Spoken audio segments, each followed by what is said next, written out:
Hello friends, मैं आपका host and दोस्त अंकित मोहनलाल और आप देख रहे हैं मेरा यूट्यूब चैनल अंकित मोहनलाल। हेलो दोस्तों, आज हम फिर से हाजिर हैं आपके सामने एक नई वीडियो लेकर। आज हम बात करेंगे आपके करंट अफेयर्स के सामान्य ज्ञान के कुछ महत्वपूर्ण प्रश्नों की, भाग नंबर 4। तो चलिए बिना कोई समय बर्बाद किए शुरू करते हैं। हमेशा की तरह आपको हम बता दें, अगर आप हमारे इस चैनल पर नए हैं तो हमारे इस चैनल को सब्सक्राइब करना ना भूलें। आपका ये चैनल आपके एजुकेशन पे वर्क करता है, आपके पढ़ाई पे काम करता है। इस एपिसोड में यूज होने वाले सभी शॉर्ट वर्ड्स के फुल फॉर्म हमेशा की तरह से डिस्क्रिप्शन बॉक्स में दिए जाएंगे और हमेशा की तरह से हर प्रश्न का जवाब देने में हम कम समय लेंगे, जिससे कि वीडियो लंबा ना हो और आपको ज़्यादा बोरिंग ना लगे। हर एपिसोड में हमेशा की तरह एक क्वेश्चन रहता है क्यू फॉर यू, जो लास्ट में रहेगा, और पिछले एपिसोड का क्यू फॉर यू का आंसर भी आपको लास्ट में बताया जाएगा। उसका आंसर कैसे देना वो भी आपको लास्ट में बता दिया जाएगा। आज के एपिसोड का पहला प्रश्न आपकी स्क्रीन पर ध्यान से पढ़िएगा और मैं जो पढ़ूं तो आपको ध्यान से सुनना होगा। उसके बाद ध्यान से ऑप्शन पढ़कर और स्वयं सुनकर तब आप इसके जवाब देने, जिससे कि गलती ना हो, आप ज़्यादा अच्छा अटेम्प्ट कर सकें। आज के एपिसोड का पहला प्रश्न आपकी स्क्रीन पर, संघाई सहयोग संगठन के शिखर सम्मेलन का आयोजन 14 से 15 जून 2019 को किस शहर में किया गया था? आपके ऑप्शन है बिश्केक किर्गिस्तान, संघाई जो चीन में स्थित है, बीजिंग जो चीन में स्थित है, अबू धाबी जो सऊदी अरब में स्थित है। तो इसमें आपके सही आंसर हो जाएगा ऑप्शन नंबर 1 बिश्केक यानी कि किर्गिस्तान में। अगला प्रश्न, प्रश्न नंबर 2 आपकी स्क्रीन पर भाग नंबर 4 के लिए जो करंट अफेयर्स के लिए बनाए गए हैं, ध्यान से सुनिएगा। बीजेपी ने अरुण जेटली जी के स्थान पर किसे राज्यसभा में सदन का नेता जून 2019 में नियुक्त किया गया था? ऐसा इसलिए किया गया था क्योंकि अरुण जेटली जी ने अस्थायी रूप से इस्तीफा दिया था, क्योंकि वो काफ़ी उनकी हालत नाजुक हो गई थी, बिगड़ गई थी। उसके बाद अगस्त में उनका देहांत हो गया था। ये भारत के लिए बहुत ही दुर्भाग्यपूर्ण बात रही थी। 24 अगस्त 2019 को उनका देहांत हो गया था, निधन हो गया था, देश के लिए शहीद हो गए थे। आपके ऑप्शंस हैं सुधांशु त्रिवेदी, सुशील मोदी, धावरचंद गहलोत, इनमें से कोई नहीं। इसमें आपका सही आंसर है ऑप्शन नंबर 3 धावरचंद गहलोत। अगला प्रश्न, प्रश्न नंबर 3 आपकी स्क्रीन पर भाग नंबर 4 के लिए, 15 जून 2019 को संपन्न हुए मिस इंडिया 2019 प्रतियोगिता में मिस इंडिया का खिताब किसने जीता था? इसको ऑर्गेनाइज किया था करण जौहर जी ने, और इसमें मानुषी झिल्लर जी जज रही थी। मानुषी झिल्लर जी ने मिस वर्ल्ड का खिताब जीता था 2019 में ही। आपके ऑप्शंस हैं, पहला ऑप्शन मानुषी झिल्लर हरियाणा, ऑप्शन नंबर 2 सुमन राव राजस्थान, ऑप्शन नंबर 3 कोयल राणा नई दिल्ली, प्रियदर्शनी चटर्जी जी जो असम से हैं। इसमें आपका सही आंसर पूछा गया, इसमें आपका सही आंसर है ऑप्शन नंबर 2 सुमन राव जो राजस्थान से बिलोंग करती हैं। अगला प्रश्न, प्रश्न नंबर 4 आपकी स्क्रीन पर एपिसोड नंबर 4 के लिए, संयुक्त राष्ट्र के खाद्य एवं कृषि संगठन के महानिदेशक जून 2019 में कौन निर्वाचित किए गए? जैक्स डियोप सेनेगल, चुडोंग चीन, इदुआर्द सोमा लेबनान, या इनमें से कोई नहीं। यहाँ पे बता दें सेनेगल और लेबनान दो देश हैं जिनके बारे में डिटेल में मैं अभी आपको बताऊंगा। पहले इसका सही उत्तर बता दूं। इसका सही उत्तर है ऑप्शन नंबर 2 चुडियोंग जो चीन से हैं। अब मैं बात करता हूं सेनेगल और लेबनान के बारे में। यहाँ पर ध्यान दें दोस्तों, सेनेगल और लेबनान दो देश हैं। बहुत कम लोगों ने इसके नाम सुने होंगे, हमने भी पहली बार नाम सुनिए, फिर इसका गूगल किया तो विकिपीडिया से कुछ डिटेल्स निकाली है, वो मैं आपके साथ शेयर करना चाहूँगा। सेनेगल एक देश है, आधिकारिक तौर पर सेनेगल गणराज्य पश्चिम अफ्रीका में स्थित एक देश है। इस देश की 90% जनसंख्या मुस्लिम, 8% ईसाई और शेष आदिवासी हैं। मूंगफली इस देश की अर्थव्यवस्था का प्रमुख आधार है। देश के कुल कृषि योग्य भूमि के 40% क्षेत्र पर मूंगफली की खेती होती है। इस देश का उच्चतम बिंदु फोटा जालौन है। अब हम बात करेंगे लेबनान। लेबनान आधिकारिक रूप से लुबनान गणराज्य पश्चिमी एशिया में भूमध्य सागर के पूर्वी तट पर स्थित एक देश है। इसके उत्तर और पूर्व में सीरिया और दक्षिण में इजराइल स्थित है। भूमध्य बेसिन और अरब के भीतरी भाग के बीच में सेतु बने इस देश का इतिहास समृद्ध और मिश्रित है। ये भूमि फिनीसियों की अति प्राचीन यानी कि 2500 ईसा पूर्व से 539 ईसा पूर्व के बीच की संस्कृति का स्थल भी, जहां से लेखन कला के विकास की कड़ी जुड़ी है। इसके बाद फारसी, यूनानी, रोमन, अरब और उस्मानी तुर्कों के कब्जों में रहने के बाद ये फ्रांस के शासन में भी रहा। इसी ऐतिहासिक वजह से देश की धार्मिक और जातीय विविधता इसकी अनूठी सांस्कृतिक पहचान बनाती है। यहाँ 60% लोग मुस्लिम हैं, जिसमें शिया और सुन्नी का लगभग समान हिस्सा है, और लगभग 38% ईसाई। 1943 में फ्रांस से स्वतंत्रता मिलने के बाद यहाँ एक गृह युद्ध चला था, और 2006 में इजराइल के साथ एक युद्ध। यहाँ एक विशेष प्रकार की गणतांत्रिक सरकार का शासन है, जिसमें राष्ट्रपति एक ईसाई होता है, प्रधानमंत्री एक सुन्नी मुस्लिम, निर्वाचित प्रतिनिधियों की सभा का अध्यक्ष एक शिया मुस्लिम, और उप प्रधानमंत्री एक ग्रीक परंपरावादी धर्म का होता है। अरबी यहाँ की सबसे बोली जाने वाली और संवैधानिक भाषा है।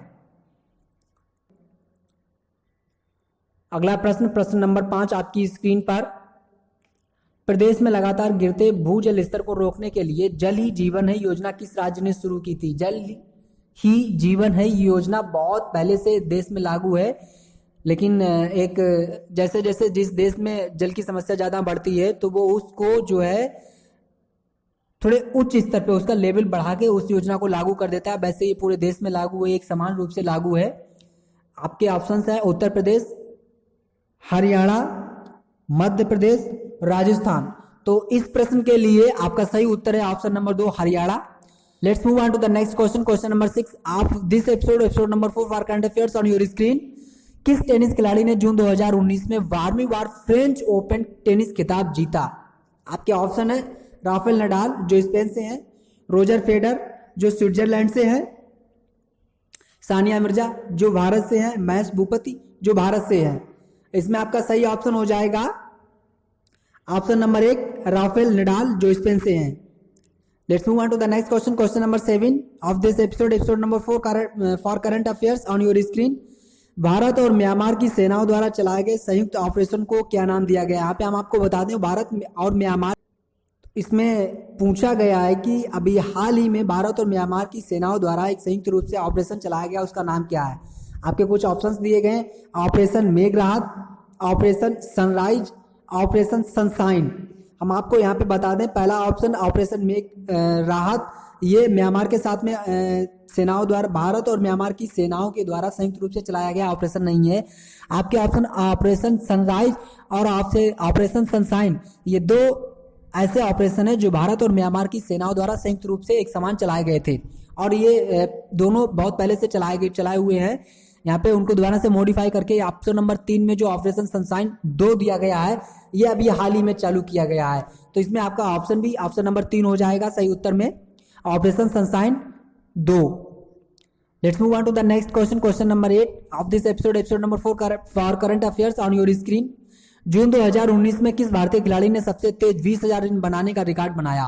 रोहित शर्मा, सेकंड ऑप्शन गौतम गंभीर, third option Shikhar Dhawan, fourth option Virat Kohli. चार के चारों खिलाड़ी भारतीय खिलाड़ी और दिग्गज खिलाड़ी हैं। यहाँ पे बताना बहुत मुश्किल है कि किसने सबसे तेज 20,000 रन बनाने का रिकॉर्ड बनाया, लेकिन हमें इसमें से कोई एक चुनना है और आपका ऑप्शन भी दिया गया है, आंसर भी दिया गया है। तो इसमें राइट आंसर है आपका option number 4, Virat Kohli. Let's move on to the second last question of this episode number 4 for current affairs on your screen. देश में बिकने वाले डिब्बा बंद खाने की चीजों की पैकेजिंग में फैट, चीनी और नमक का किस रंग में उल्लेख करना होगा? इससे पहले जो डिब्बाबंद चीज़ें आती थी उसमें सिर्फ वेज और नॉन वेज चीज़ों के लिए निशान दिए जाते थे। एक बीच में डॉट होता है और उसके चारों ओर एक चौकोर बना होता है, 2 निशान होते हैं, एक रेड और एक ग्रीन। अभी यहाँ पे देश ने दोबारा से उसमें कुछ इम्प्रूवमेंट किया है और उसमें क्या कर दिया है कि जैसे फैट चीज़ें जो बसा वाली चीज़ें आती हैं, जैसे आपकी जो तलिए चीज़ें होती हैं वो मोस्टली फैट में जाती हैं, और डिब्बाबंद चीज़ें हों, पैकेजिंग चीज़ें हों और चीनी वाली चीज़ें हों और नमक साल्टेड चीज़ें हों, तो उनके लिए भी डिसाइडेड कर दिया है कि इसमें से आपको एक रंग का उल्लेख करना होगा। जिस तरह से वेज और नॉन वेज के लिए होता था उसी तरह से अब इनके लिए भी कंपलसरी कर दिया है। इसमें आपके ऑप्शंस भी दिए गए हैं, नीला, नारंगी, लाल और हरा। तो इसमें आपका राइट आंसर हो जाएगा ऑप्शन नंबर 3, लाल। यानी कि जो नॉन वेज चीज़ों के लिए डिसाइडेड रंग था लाल, वही इन तीनों चीज़ों के लिए फैट, चीनी और नमक के लिए भी डिसाइडेड रहेगा रेड कलर का।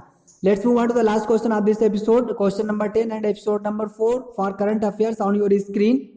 किस अमेरिकी कंपनी ने स्टारलिंक प्रोजेक्ट के तहत 60 इंटरनेट संचार उपग्रहों को एक साथ 23 मई 2019 को प्रक्षेपित किया है? इससे पहले भारत के नाम एक रिकॉर्ड अभी भी कायम है। इसरो ने एक साथ 104 सैटेलाइट लॉन्च किए थे अपने GSLV से, लेकिन इससे पहले किसी देश की कंपनी के पास ऐसा रिकॉर्ड नहीं था जो एक साथ इतने सारे सैटेलाइट यानी कि कृत्रिम उपग्रहों को लॉन्च कर सके। लेकिन एक अमेरिकी कंपनी ने ऐसा मुकाम हासिल किया है, लेकिन उसने फिर भी जो है भारत के इसरो का रिकॉर्ड नहीं तोड़ पाया है। 60 ही इंटरनेट संचार उपग्रहों को एक साथ लॉन्च किया है। आपके ऑप्शंस हैं, option number first SpaceX, option number second Starlink, option number third NASA, या इनमें से कोई नहीं। इसमें आपका राइट आंसर है option number first SpaceX. Let's move on to the Q for you question. इनकी क्वेश्चन फॉर यू भाग नंबर 4 के लिए, जब किसी देश की अर्थव्यवस्था शून्य पर पहुंच जाए तो उस देश की केंद्रीय बैंक कुछ रुपए आम जनता के लिए प्रिंट करती है और सीधे जनता को दे देती है, उसे क्या कहा जाता है? आपके ऑप्शंस हैं flying money, helicopter money, reserve money या रिवर्स मनी। ये ऐसा इसलिए किया जाता है कि जैसे देश में रिसेशन की स्थिति हो, या जैसे अभी महामारी चल रही है, कोरोना इस टाइम चल रही है, पूरी दुनिया में चल रही है, हर देश के लिए। ऐसे में पूरे में लॉकडाउन कर दिया गया, देश में सारे काम ठप पड़ गए हैं। तो इस तरह से ऐसी स्थिति में ये ज़्यादा अंदेशा जताया जा सकता है 90% की देश की अर्थव्यवस्था लगभग शून्य हो जाएगी, क्योंकि सारे काम ठप पड़े हुए हैं। देश की जो भी इकोनॉमी फ्लक्चुएट करती है, ग्रोथ करती है, वो टैक्सेस से करती है ग्रोथ।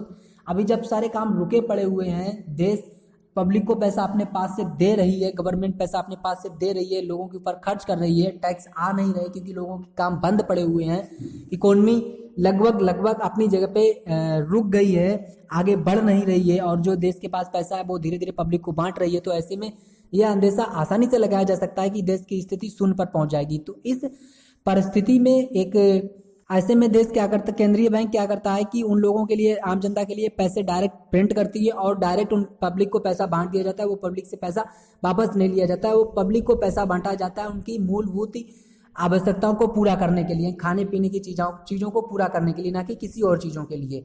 तो इस तरह की जो मनी गवर्नमेंट प्रिंट करती है और अपनी पब्लिक को बांटती है, तो भाई पूछ रहा है इस तरह की मनी को क्या कहते हैं।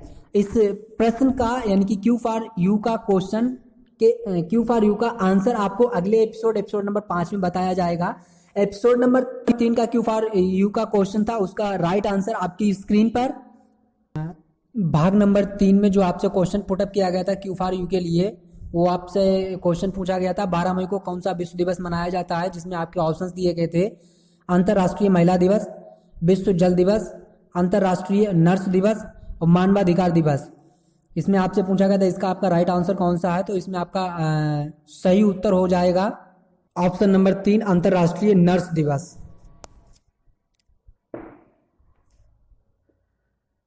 क्यू फॉर यू का जवाब किस तरह से देना है, आपको अपने कमेंट बॉक्स में जाना है और #AML जैसा आपको स्क्रीन पे दिख रहा है #AML Q for you space, उसके बाद आपका ऑप्शन जो करेक्ट ऑप्शन हो उसको टाइप करना है, 1 2 या 3।